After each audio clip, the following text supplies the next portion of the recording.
grabe init. Sobrang init, guys.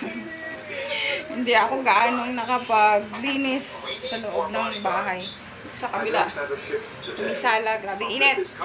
Tiyan mo naman yung sikat ng araw, di ba? Kitang-kita mo naman talagang liwanag ng sikat.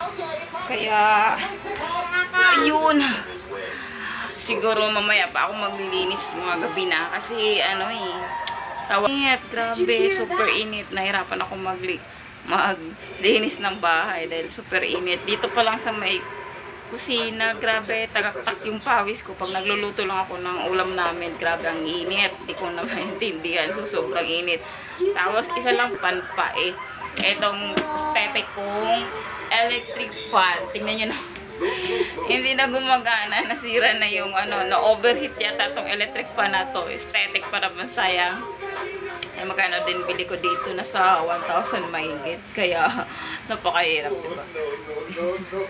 Ang init, grabe, sobrang init. Tapos, isa lang talaga ang electric fan gumagana sa amin. Ceiling fan pa yun, guys. Kaya, napakahirap siya talaga. Diba?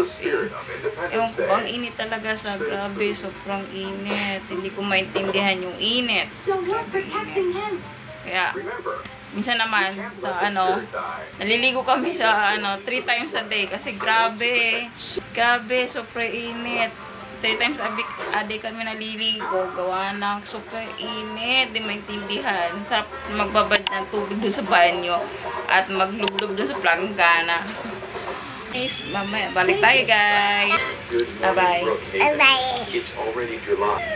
Bye-bye.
Five minutes later.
So, ayan. Natapos ko rin siya at nalagyan ko na siya. Pinalitan ko na talaga siya, guys, kasi gawa ng ang tawag doon, madumi na din at saka hindi na din maganda. At saka ito, nilagay ko siya, pinalit ko siya ng tawag dito, baby cream siya, guys, yung kulay nito. Hindi naman siya talaga totally puti. Baby cream talaga siya, para maganda naman siya tela niya. At saka hindi ko na siya pinaplansya, guys, kasi okay naman siya, hindi naman siya ganong gusot. Ayan. So, ayan. Maganda na siya din. Tsaka, maganda rin tingnan. Malinis tingnan, diba? Yung puti. Tsaka, huwag nyo napansinin dito yung gawa ng straw na tawag na totally, guys. Kasi, yan lang ginagamit ko. Kasi, wala siya akong pagkakabitan dito sa gilid ng pako. Kasi, maano siya, para siyang semento na ano. Yung tawag na, ayan, oh, matigas. Matigas siya ng semento. Hindi siya pwede pakuin. Kaya, ito lang ginagamit ko. So, yan. Malinis na siya tingnan. Kaya, yan. Puti-puti na siya, di ba? Ganda na siya tingnan, guys. So, ayan, dito lang muna. So, bukas ulit. Bye!